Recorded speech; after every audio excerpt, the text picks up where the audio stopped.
മുസ്ലിങ്ങൾ പൊതുധാരയിൽ നമുക്ക് കൂട്ടിച്ചേർക്കാൻ പറ്റാത്ത മനുഷ്യരെയാണ്, അവരെ നമ്മൾ മാറ്റി നിർത്തണം. മുസ്ലിങ്ങൾക്ക് നമ്മൾ വീട് വാടകയ്ക്ക് കൊടുക്കരുത്, മുസ്ലിങ്ങൾക്ക് നമ്മൾ സ്ഥലം വിൽക്കാൻ പാടില്ല, മുസ്ലിങ്ങളിൽ പ്രധാന സ്ഥലങ്ങളിൽ സ്ഥലം വാങ്ങിക്കുന്നുണ്ടെങ്കിൽ അതിനെക്കുറിച്ച് ഇൻവെസ്റ്റിഗേഷൻ വേണം. ഇപ്പോൾ നോക്ക്, അസമിലൊരു നിയമം വന്നിട്ടുള്ളതാണ്, സ്ഥലം ആരാണ് വാങ്ങിക്കുന്നതിനെക്കുറിച്ച് ഗവൺമെൻറ്റിനെ ഇൻഫോം ചെയ്യുകയും ഗവൺമെൻറ് അംഗീകരിക്കുകയും വേണം.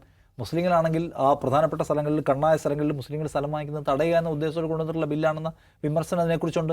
അപ്പോൾ മുസ്ലിങ്ങളെ പൊതുധാരയിൽ നിന്ന് മാറ്റി നിർത്തുക, മുസ്ലിങ്ങളുമായിട്ടുള്ള സങ്കലനം എന്ന് പറയുന്ന സംഗതി അവസാനിപ്പിക്കുക, അസ്പർശ്യരാക്കുക. അവർ എന്ന് പറയുന്നത് നമുക്ക് അടുക്കാൻ കഴിയാത്തവരാണ്, അപരരാണ്, ശത്രുക്കളാണ്. നേരത്തെ പറഞ്ഞിട്ടുള്ളൂ, വംശഹത്യാ ഘട്ടങ്ങൾ എന്നൊക്കെ പറഞ്ഞ പോലെ ഒരു നിലയ്ക്കും നമുക്ക് ചേർന്ന് നിൽക്കാനോ കഴിയാത്തവരെ മാറ്റി നിർത്തുക എന്ന് പറഞ്ഞാൽ ഐഡിയോളജിയുടെ ഒരു പ്രതിഫലനമാണ് ഈ കണ്ണൂർ ഈ സംഗതി. നിങ്ങൾ പോയി നോക്കുക, ആരും ഇപ്പം പലരും നേരിട്ട് പറയുന്നില്ല. ഇവരുടെ കല്യാണത്തെക്കുറിച്ച് ഉപയോഗിക്കുന്ന വാക്ക് നിക്കാഹ് ഇന്ന ദിവസം നടക്കുമെന്ന് കേൾക്കുന്നതാണ്.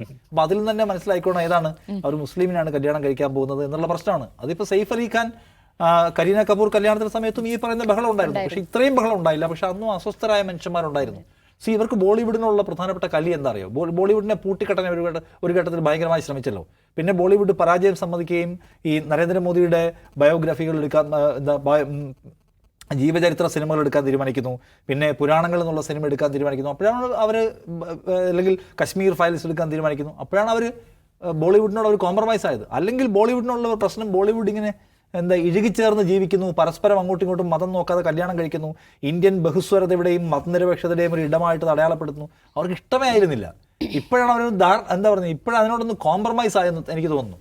അപ്പോൾ ഇത് മുസ്ലിങ്ങളുമായി നിങ്ങൾ എവിടെയെങ്കിലും ബന്ധമുണ്ടാക്കുന്നുണ്ടെങ്കിൽ അവരെയെല്ലാം ഭയപ്പെടുത്തുക എന്ന് പറയുന്ന നേരത്തെ പ്രവർത്തിക്കുന്ന ഒരു പരിപാടി. അപ്പോൾ ഇത് ഏതെങ്കിലും ഫ്രിഞ്ച് എലമെൻസ് ആണെന്നൊക്കെ ചോദിച്ചാൽ, ഇന്നിപ്പോൾ കാരവൻ റിപ്പോർട്ട് പ്രസിദ്ധീകരിച്ചിട്ടുണ്ട്. 2500 സംഘടനകൾ ഇന്ത്യയിൽ RSSുമായി അസോസിയേറ്റ് ചെയ്ത് പ്രവർത്തിക്കുമെന്നാണ് അവരുടെ ഒരു മാപ്പിംഗ് അവർ നടത്തുന്നത്. അപ്പോൾ RSS ചില്ലറ സംഘടനയൊന്നുമല്ല, ദുരൂഹമായ നെറ്റ്വർക്ക് RSN ഉണ്ടെന്ന്. അപ്പോൾ അവിടെയും ഇവിടെയും ഒച്ച ഉണ്ടാക്കുകയും അടിയുണ്ടാക്കുകയും ബഹളം ഉണ്ടാക്കുകയും ഹേറ്റ് സ്പ്രെഡ് ചെയ്യുകയും ഒക്കെ ചെയ്യുന്ന ഒരുപാട് സ്വയം പ്രഖ്യാപിത സംഘടനകൾക്ക് എങ്ങനെയാണ് ഇന്ത്യയിലെ ഹിന്ദുത്വത്തിൻ്റെ പ്രധാന ധാരയുമായി ബന്ധമുള്ളതെന്ന് ഈ റിപ്പോർട്ട് സ്ഥാപിക്കുന്നുണ്ട്. ഒരു ചെറിയ പരിപാടിയൊന്നുമല്ല നടന്നുകൊണ്ടിരിക്കുന്നത്. നിങ്ങൾ മുസ്ലിങ്ങളെ അടുപ്പിക്കേണ്ടെന്നുള്ളതാണ് എൻ്റെ അത് ക്വസ്റ്റ്യൻ. അതെന്താ ഞങ്ങൾ മുസ്ലിമിനെ കല്യാണം കഴിക്കാൻ പോകുന്നത് റെയ്ഹാൻ പറയുമെന്നുള്ളതാണ്. റെയ്ഹാൻ്റെ അമ്മ അതിനെന്താണ്, എൻ്റെ മകൻ അവനക്ക് ഇഷ്ടമുള്ള ആളെ കല്യാണം കഴിച്ചു, അത് ചോദിക്കാൻ നിങ്ങൾ ആരാണ് എന്ന് ചോദിക്കുമോ? അതോ ഞങ്ങൾ അഹമ്മദ് പട്ടേലിനെ മുഖ്യമന്ത്രി ആക്കില്ല കേട്ടോ, ദൈവത്തെ ഓർത്ത് ഞങ്ങളെ വിശ്വസിക്കണം എന്ന പഴയ ലൈനിൽ കോൺഗ്രസ് പോകുമെന്ന് അറിയണം. ഇഷ്ടമുള്ള മനുഷ്യരെ ഞങ്ങൾ കല്യാണം കഴിക്കും, ഇഷ്ടമുള്ള മനുഷ്യരുമായിട്ട് സ്നേഹബന്ധത്തിൽ പോകും. BJP-ക്കാർ തന്നെ ആരെല്ലാം എവിടെല്ലാം പോയി കല്യാണം കഴിച്ചിട്ടുണ്ട്. അവരുടെ തന്നെ BJP-യിലെ മുസ്ലിം നേതാക്കളൊക്കെ കല്യാണം കഴിച്ചത് ആരെയാണ്? മുഖ്താർ അബ്ബാസ് നഖ്വി കല്യാണം കഴിച്ചത് ആരെയാണ്? ഷാനവാസ് ഹുസൈൻ കല്യാണം കഴിച്ചിരിക്കുന്ന ആരെയാണ്? ഒക്കെ ഹിന്ദു യുവതികളെയാണല്ലോ.